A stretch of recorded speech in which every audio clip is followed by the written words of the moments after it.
was supposed to count you guys too. Oh, he did. No, You're gonna come get him. All right. I want us to work on it. Yeah.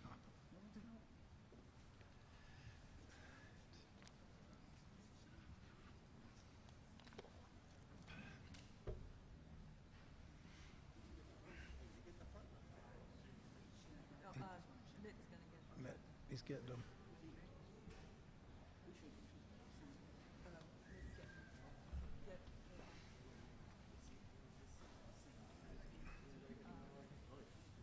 Someone get the front here? Did anyone get the middle here?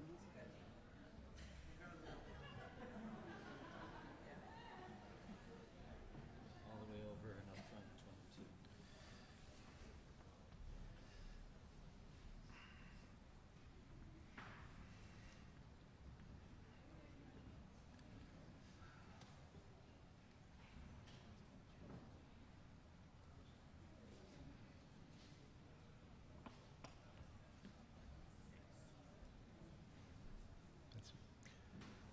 Okay, now all those opposed, please raise your hand and leave it in the air until you've been counted.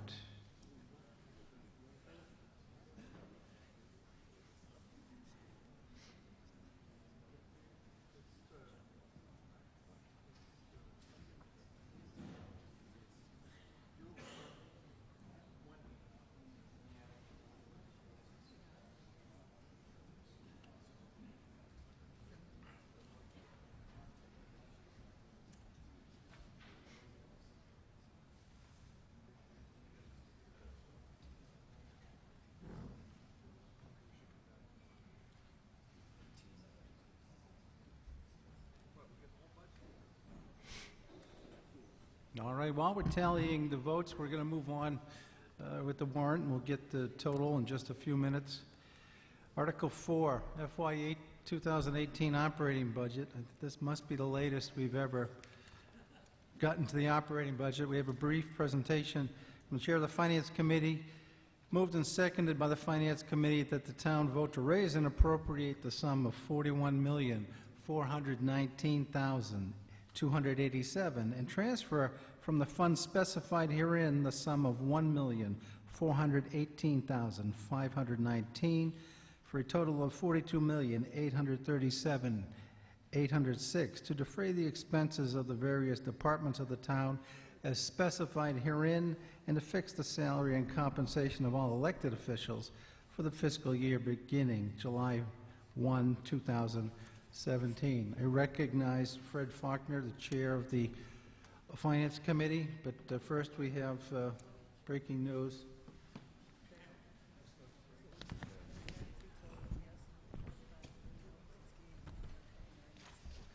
Okay. There were 193 ballots cast. The two-thirds majority necessary is 129 votes in favor.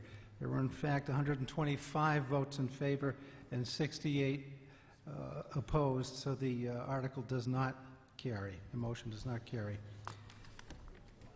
Now we will move on to Article 4, and I recognize Mr. Faulkner, the chair of the Finance Committee. Hello again. Hopefully we'll make this short and sweet. It's only a $44 million article.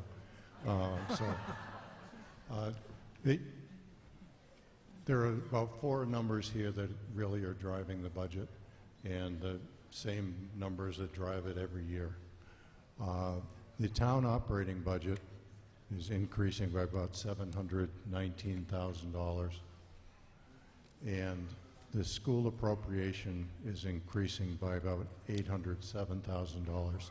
I have a follow-up slide which will show you the headcount additions that is driving most of that spending.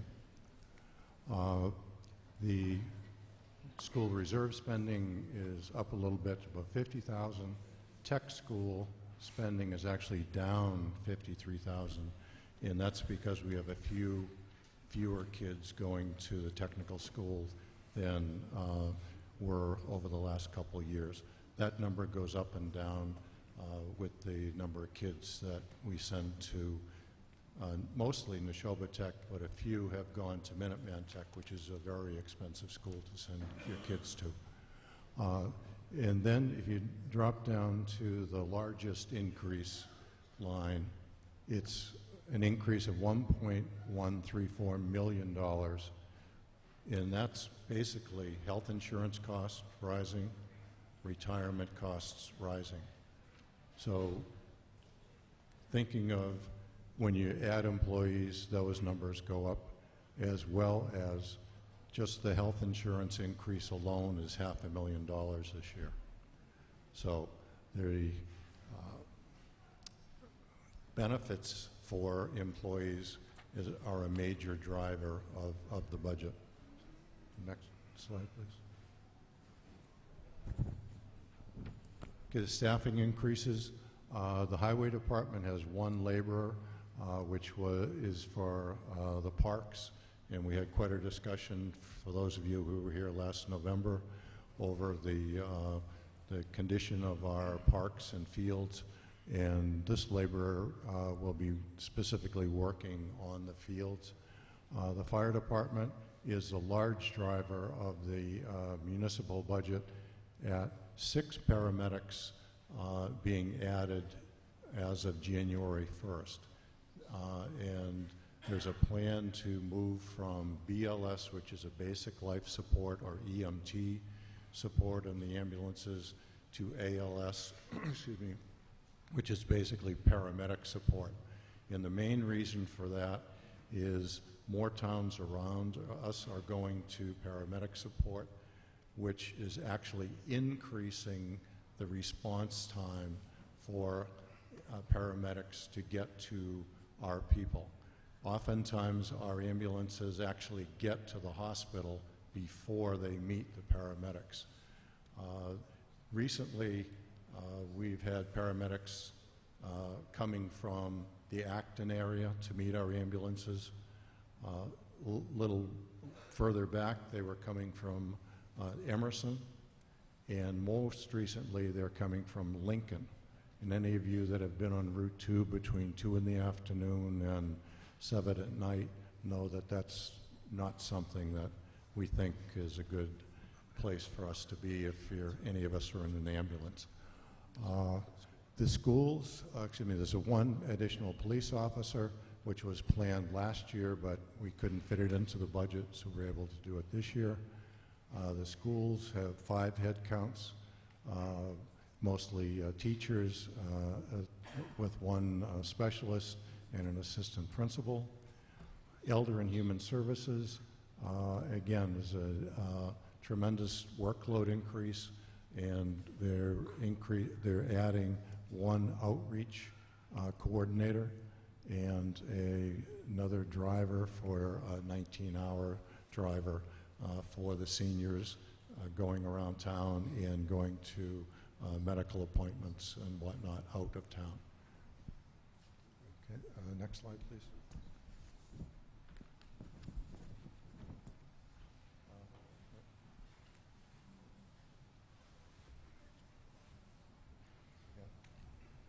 Nope.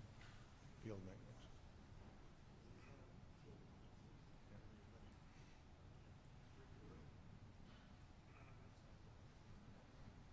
Okay. Well, there were, in your book that was handed out, there is a slide on field maintenance. And as I mentioned earlier, you had some pretty lively discussions in November on the field maintenance. So what we tried to do was to just pick all the bits and pieces of field maintenance from the various departments and put it in one slide for you to be able to see what is scheduled to be spent on field maintenance.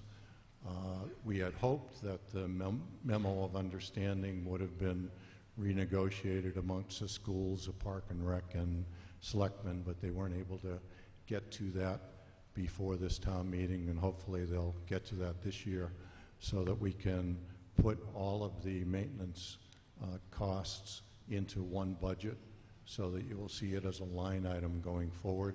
That's a recommendation of the Finance Committee, certainly at this point.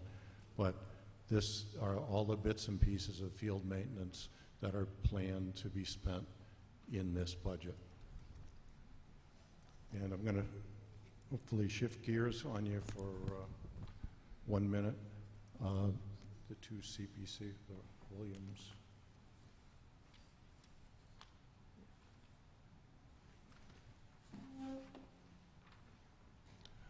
I'm going to shift gears for 1 second. I'm also a member of the CPC, and while I'm up, I'll just talk to the Williams land, which is Article 21, which the CPC supports.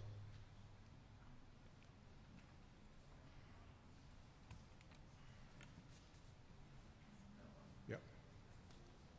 And then the next one.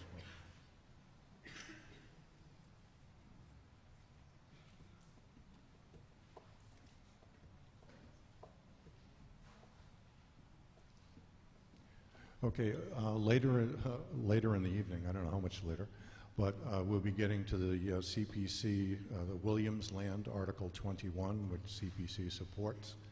There'll be a purchase price of almost $1.3 million.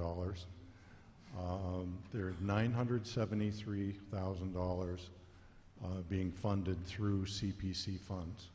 Earlier this evening, you voted to put $500,000 of blended funds into the CPC. Much of that is coming back out to actually fund that article. And the CPC is planning to borrow $300,000 if we do not receive a federal land and water grant. If we do receive a $300,000 federal land and water grant, we will not have to borrow that money. But unlike what we told you last fall, that the purchase of the land was contingent on getting the grant, the way the purchase and sale agreement has been written this time, if we do not get the grant, CPC has agreed to go ahead and borrow the $300,000, and we would buy the land regardless of whether we got the grant or not. So that's really the only main difference between last November's vote that you took and this vote that you're being asked to take.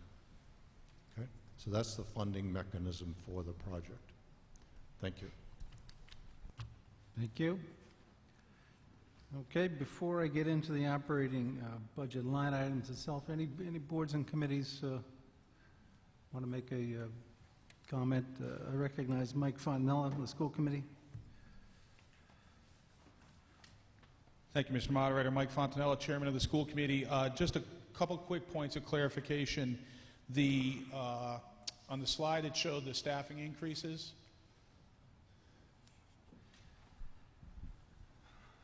For the school department, those increases that are being shown there in terms of the resources that we are adding are indeed going to be added. Just 2 points of clarification. There's a switch there. The full-time shared specialist between Russell Street and Shaker Lane, we're projecting it. Oh, I read that wrong on the first time I looked at it. So that's accurate. However, the thing to keep in mind is that not all of these positions are being funded inside the appropriation. Because of the way the budget process worked this year, we weren't able to get everything that the school committee had initially asked for. And the way we made the budget work is we are funding that shared specialist and the assistant principal outside of the appropriated budget through the use of revolving funds.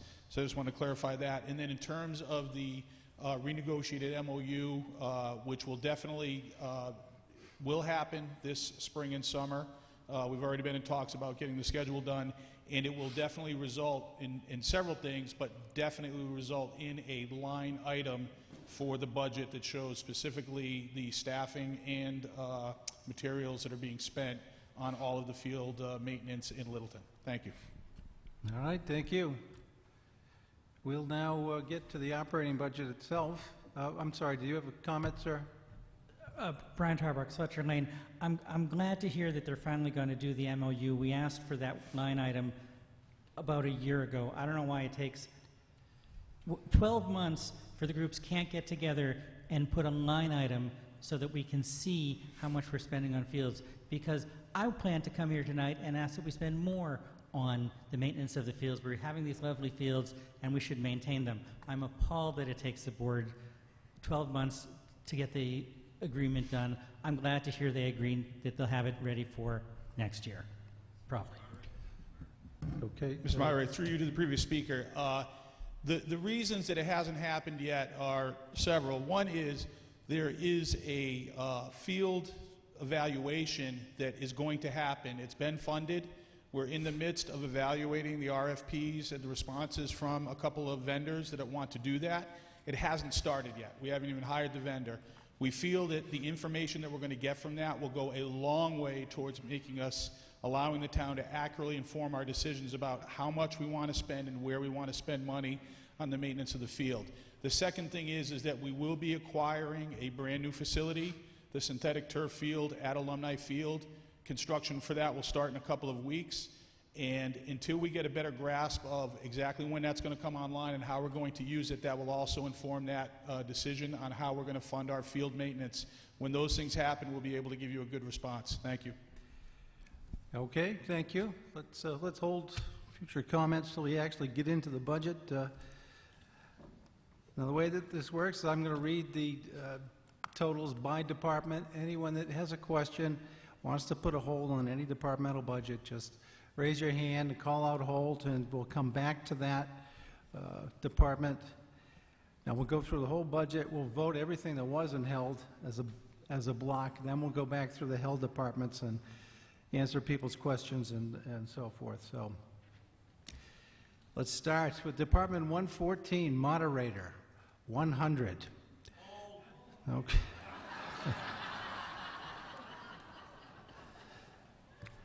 $122, Selectman, Town Administrator, $319,010. Finance Committee, $1,200. Reserve Fund, $150,000. Finance and Budget, $746,265. Legal, $250,000. Information Systems, $155,000, $419,590. $161, Town Clerk, $97,758. $162, Elections and Registrations, $8,700. $171, Conservation Commission, $26,915. $175, Planning Board, $72,065. $191, Building Facility Expense, $490,220. $193, General Insurance, $375,000. Hold. Okay. $194, Employee Retiree Benefits, $8,151,702.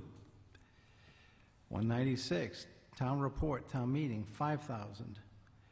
$197, Cable Studio, it's zero net of some transfers.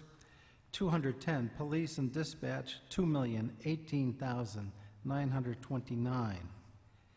$220, Fire, EMS, $915,513. $241, Building Department, $130,100. School Department, $18,860. $18,860,000. 301, Technical School Expense, $453,828.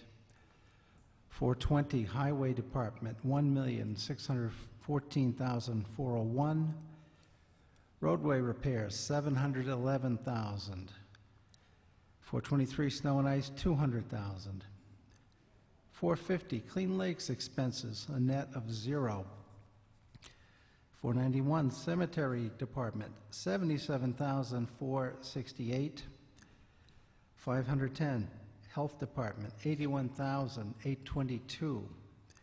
541, Elder and Human Services, $215,249.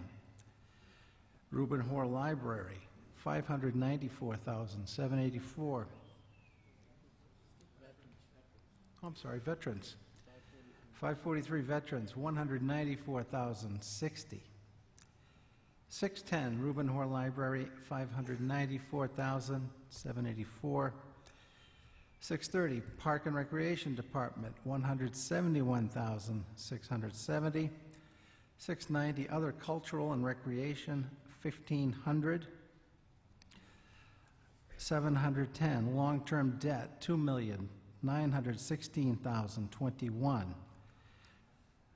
Short-term debt, $1,466,720. A number of transfers in are shown. The departmental total, $4,058,708. Net budgets, $42,837,806. Transfers in, $1,418,519, for a total appropriated budget of $41,419,287. Okay, all those in favor of all of the non-held budget items as read, please signify by saying aye. Those opposed? The ayes have it, and the non-held items have been voted. We had a hold on moderator for $100. I'll just point out for historical purposes, the moderator used to get a salary of $100 for about 300 years, and then he didn't. And this is an expense line item that I seldom, if ever, use, for your information.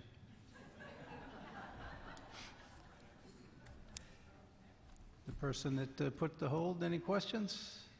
No, I'm satisfied. Okay. All those in favor? Well, let's deal with the other hold too. So I'm trying to go for 2 for 1. 193, general insurance, $375,000. Okay. Did you have the hold on that, sir? Okay. I have to commend the moderator for doing so much for so little. So well, my you get what question- you pay for sometimes too. So. I won't go any further. The question is on the insurance. I noticed in the paperwork that the increase in the insurance is considerable this year. I believe it's the health insurance mostly. And I wondered what the Littleton insurance is based on. How do they determine the coverages? Is there like a, you go in and pay a copay? Is it 100% coverage? Is there a way of helping to offset the cost increases by changing the type of coverages that you get? I don't understand how the Littleton insurance program works. And I know that my insurance goes up also, but I also pay a higher copay if I go in. I don't know if Littleton has any kind of arrangement like that. I think the finance director may have some answers for those questions. Thank you, Mr. Moderator. Line 193 is general insurance, which would basically cover our property and casualty insurance along with workers' compensation. So it's not the employee health insurance. Employee health was approved in the general budget, but it's increased because we are adding some staff in this budget presentation. So we're adding the paramedics. Those are new health insurance employees. Some staffing at the school, along with the other departments that were referenced in the Finance Committee's report. So that's the bulk of this increase that is requested, along with an increase in funding our OPEB, or our other post-employment benefits liability fund, to pay for the retiree insurance in the future. Are the health insurances paid 100%? Are they covered? We have a you know. 70-30 split, so I'm sorry, Mr. Moderator. Go right ahead. The town pays 70% of the health insurance, and the employee pays 30%, and there are numerous co-payments that are also borne by the employees. Okay, thank you. Thank you. All right, thank you. If there are no further questions, all those in favor of the departmental totals for 114 moderator and 193 general insurance, please signify by saying aye. Aye. All those opposed? The ayes have it, and we have an operating budget. All line items have been passed. Thank you very much. You may recall several hours ago we passed we voted rather on Articles 5, 6, and 7, so we're going to turn to Article 8. So the next held item that people wanted to discuss. Again, I'm going to read through the totals, the projects by department, and again, if you've got a question or you want more information, call out hold, and we'll come back to that item. I'm going to, well, first we'll read the motion.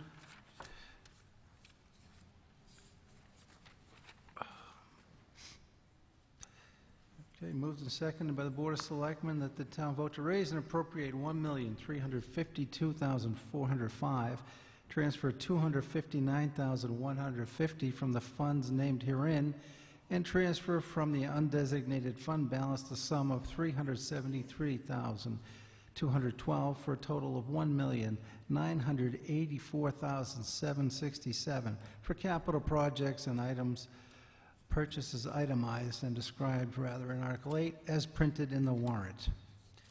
So we'll start with the Police Department. Roman numeral 1. Item A, Police Patrol Vehicle Replacements, $117,000. B, Police Public Safety Radio Maintenance, $11,580. C, Police Vehicle Maintenance, $7,000. D, Canine Vehicle Replacement, $30,000. Roman numeral 2, Fire Department. A, Fire Major Equipment Repair, $25,000. Item B, Protective Clothing Replacement, $12,000. Item C, Engine 4 Refurbishment, $125,000. Item D, Fire Station Renovation Project Community Room, $44,000. Hold. We'll move on to Roman numeral 3, Highway Department. Item A, Highway Major Equipment Repair, $18,000. B, Administrative Vehicle, $25,601. C, one-ton dump truck plow replacement, $68,536. D, front-end loader replacement, $175,000.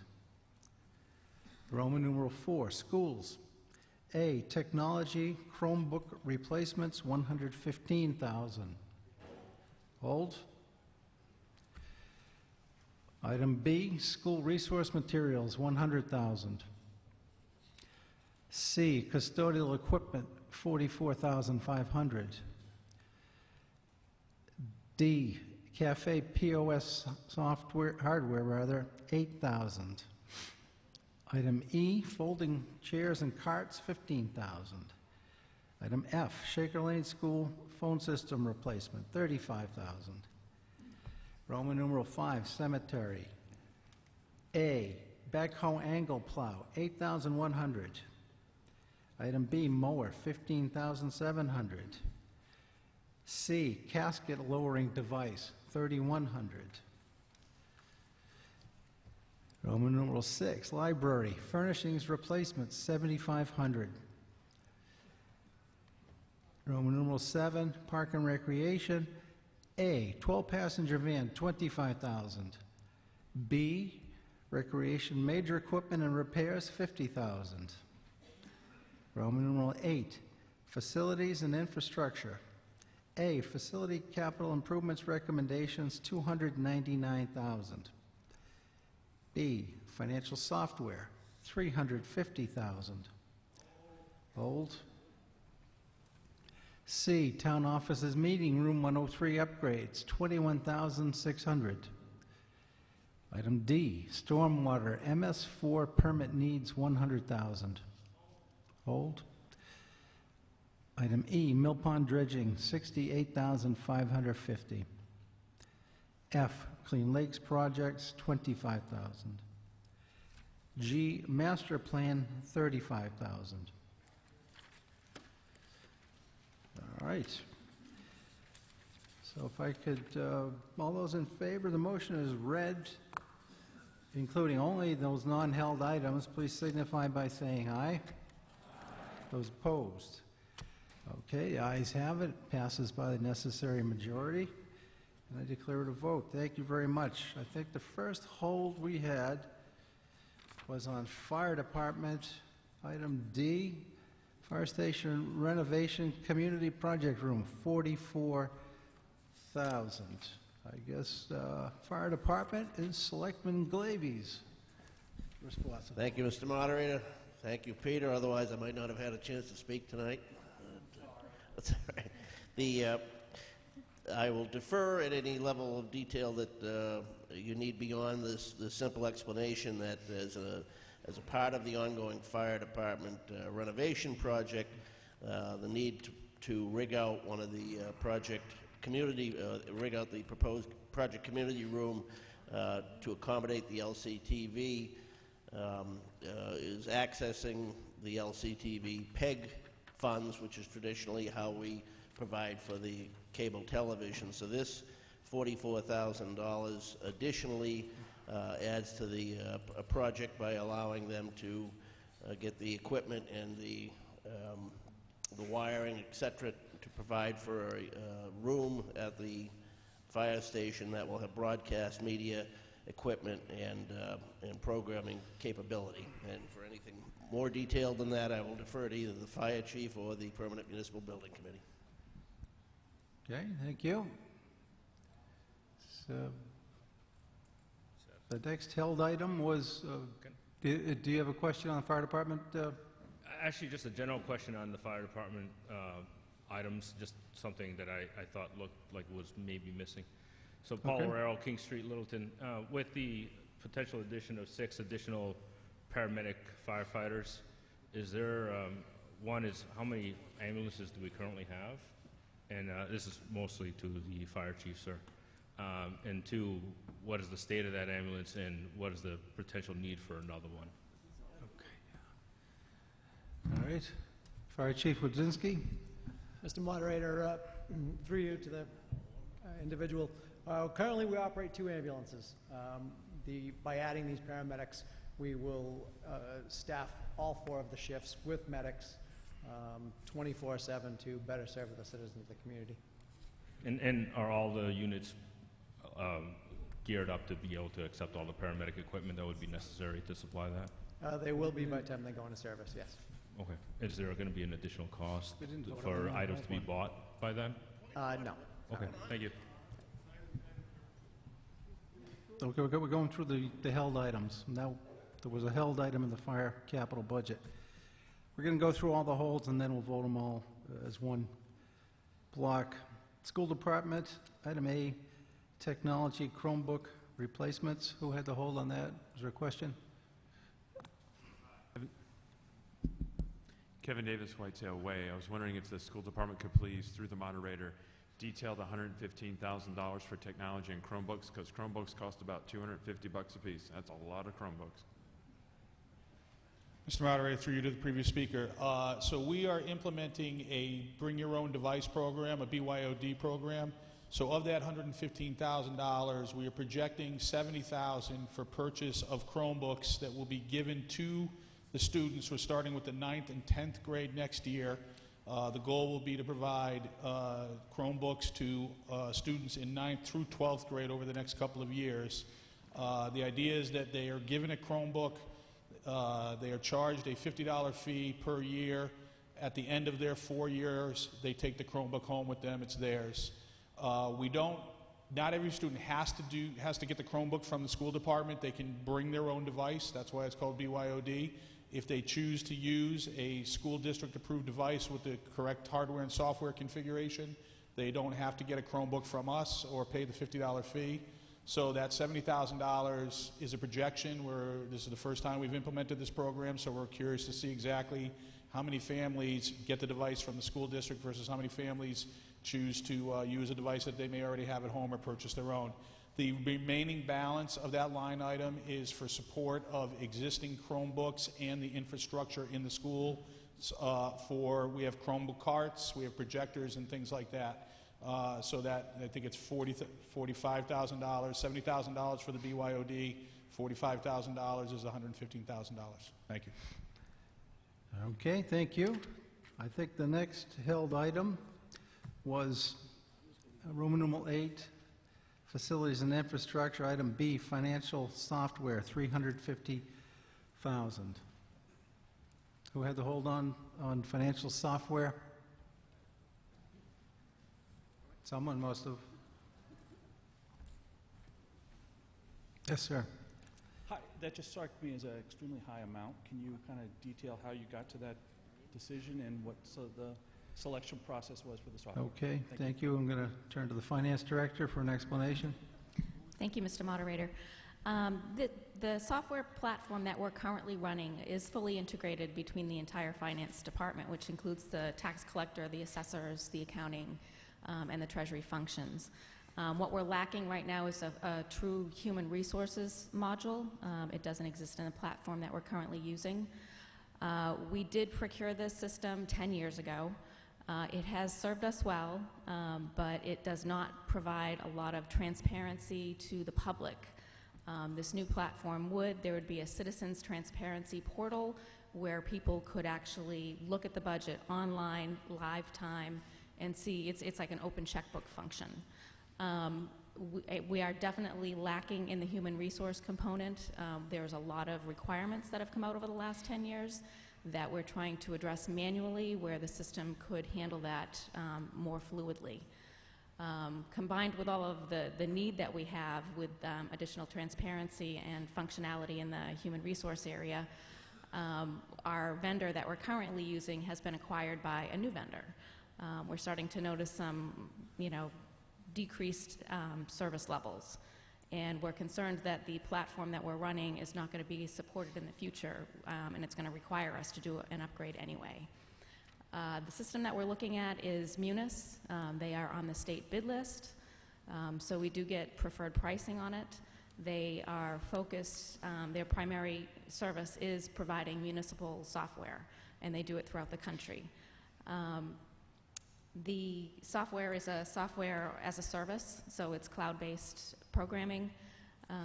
It would basically allow us to do the things that we need to do in order to provide the town the best service.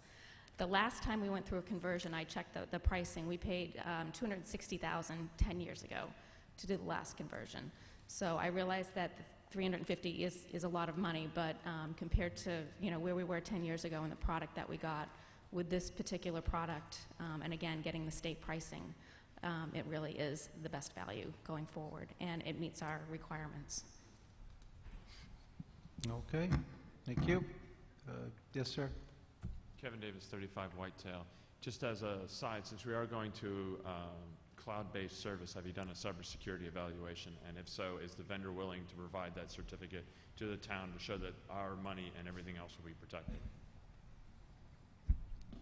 Thank you, Mr. Moderator. Yes, we have addressed those with the vendor, and again, we run this through the state also, so it's been approved. Okay, thank you. Also under that category, item D, stormwater, MS4, permit needs, $100,000. Who had a hold or has a question on that item? Yes, sir. Kevin Davis, Whitetail Way. Could you please describe what the $100,000 is for? Okay. Detail.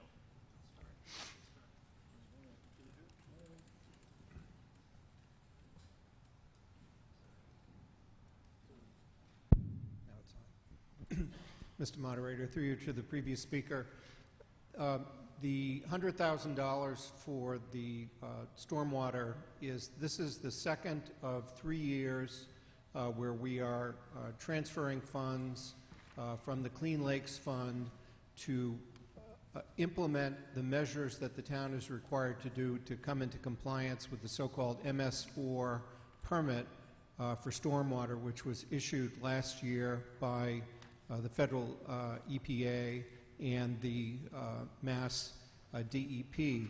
The specific requirements or the specific work program of what we're doing this year is listed on page 33, and it includes all the program items that you see listed there. And we are we are fortunate in that we, unlike other communities, because we have the dedicated revenue source from the Clean Lakes Fund, that's cell tower revenues, we have not had to pay for stormwater implementation costs, either by establishing a fee structure, which many communities have had to do, or by charging it against the property tax. So we are now in the second of 3 years of implementation. Last year we also adopted a couple of bylaws which authorizes the planning board to implement stormwater measures. Okay, thank you. Does anyone else wish to be heard regarding those 4 held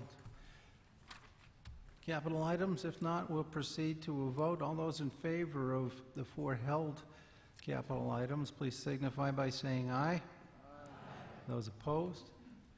Okay, the motion carries by the necessary majority. In fact, it was a unanimous vote. Thank you very much. We will now move. We previously had voted Articles 9 and 10, as you will recall, so we're now on Article 11, Stabilization Fund. Moved and seconded by the Board of Selectmen that the town vote to transfer from the undesignated fund balance the sum of $80,894 for Article 11 as printed in the warrant. I'll turn to Selectman Hebert. Excuse me. As our town meeting packet describes, it's important to make sure that we have funds in our stabilization fund. It's not only required by our fiscal management policy, but it's looked upon when getting our bond rating. So our policy is that we have at least 5% of our operating budget in the stabilization fund. So that would be this $80,000, $894 would meet that 5% and bring our stabilization balance, which is only used for kind of emergencies or capital funds that we need to take from, to over $2 million. Okay, thank you. Is there anyone who wishes to speak with respect to Article 11? Okay. If not, we'll proceed to a vote. All those in favor of the motion as read, please signify by saying aye. Aye. Those opposed? Ayes have it. It passes by the necessary majority. I declare it a vote. Thank you very much. Article 12, Capital Stabilization Fund. Moved and seconded by the Board of Selectmen that the town vote to transfer from the undesignated fund balance the sum of $386,739 for Article 12 as printed in the warrant. Selectman Hebert. Thank you, Mr. Moderator. Capital Stabilization Fund is really important. Again, it can only be withdrawn to pay for capital, which can only help reduce our debt. So this, again, our general policy is to add 1% of the total general fund in the capital plan, which is just over $27,000. But with this plan, we can add a great deal more to this, so $386,739,000. Again, we can start putting that away for big projects like ladder truck, which we hear is coming up from the fire department, or other projects which require capital. Okay, thank you very much. Is there anyone else, or anyone who wishes to speak to Article 12, Capital Stabilization Fund? If not, we'll proceed to a vote. All those in favor of the motion as read, please signify by saying aye. Those opposed? Okay, the ayes have it. It passes by a unanimous vote, and I so declare. Thank you very much. We'll move on to Article 13, Debt Exclusion Stabilization Fund. Moved and seconded by the Board of Selectmen that the town vote to transfer from the undesignated fund balance the sum of $166,574 for Article 13. The explanation is very similar to the prior 2 capital, or rather stabilization fund articles. Anyone with any questions or wishes to be heard with respect to Article 13? If not, we'll proceed to a vote. All those in favor of the motion as read, please signify by saying aye. And those opposed? The ayes have it. The motion passes by the necessary majority. In fact, it was a unanimous vote, and I so declare. Thank you very much. You had previously voted Articles 14, 15, and 16, which brings us to Article 17, another zoning amendment proposed by the Planning Board for accessory apartments. It's a two-thirds majority that's required. I'll read you the motion.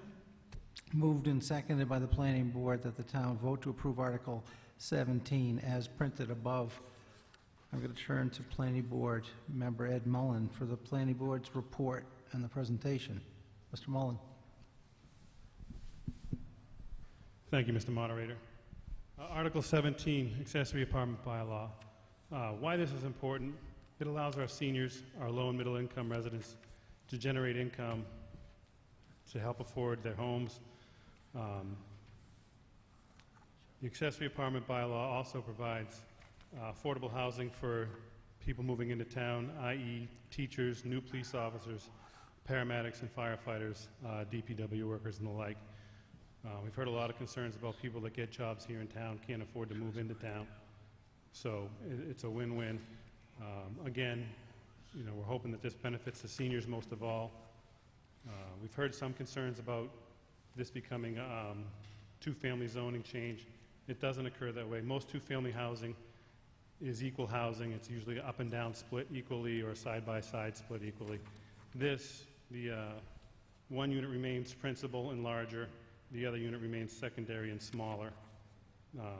There will be some building code requirements necessary for life safety requirements. Fire separation will need to be installed in these units along with the smoke and fire. The review will be done by the fire department as well. We are looking for your support on this. It benefits the seniors, folks. I don't want to see another losing vote tonight. Thank you. Okay, thank you. Is there anyone who wishes to speak with regard to Article 17? Yes, ma'am. Center microphone. Cheryl Cowley Hollinger, 44 Tahadawin Road and 319 Great Road. I have Cowley Associates Real Estate. I have some real concerns about this bill. It does, in fact, give every house in Littleton the potential to be a two-family. I'm on the zoning board. We have an accessibility bylaw now. The way the accessory dwelling bylaw works now is someone comes before the zoning board, they notify their neighbors, the neighbors get to come to the hearing, get to have input. There has to be a functional dependency. Now, the functional dependency is by right. If they have a functional dependency, we have to grant them. And on top of that, sorry, I'm kind of nervous up here. It's a very loose thing. You can have a functional dependency by being a relative, by being a caregiver. We've even approved people with functional dependencies because of monetary circumstances. This would bypass that entire chain of doing things. It would bypass the neighbors having a right to say, gee, we're already having a problem with this neighbor with their teenage sons. This looks like it's going to be an apartment for them. And the bottom line is, if you make this so that they can be rented, this bylaw would allow all these accessory dwellings to be rented out to whoever.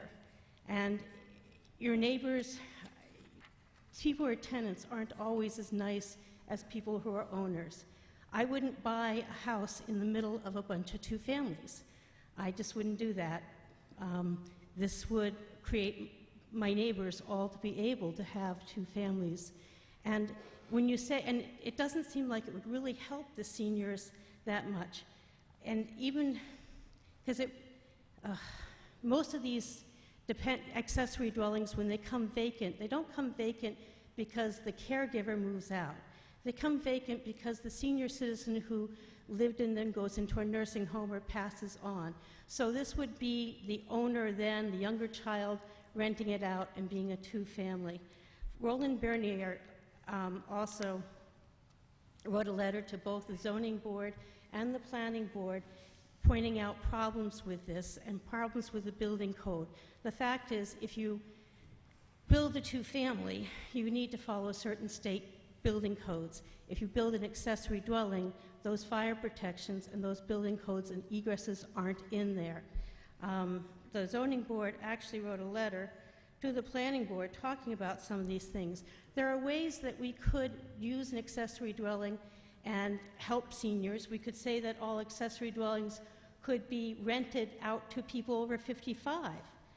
Right now, the way this zoning bylaw is written, that's not the case. There's a lot of incidental, sorry, don't mean to yell, I'm standing too close. There are a lot of incidental reasons for not passing this bylaw, and I don't want to keep talking, but I think it's poorly written, and I think we should turn it down because I think the ramifications to it are too far-reaching. Thank you. Thank you.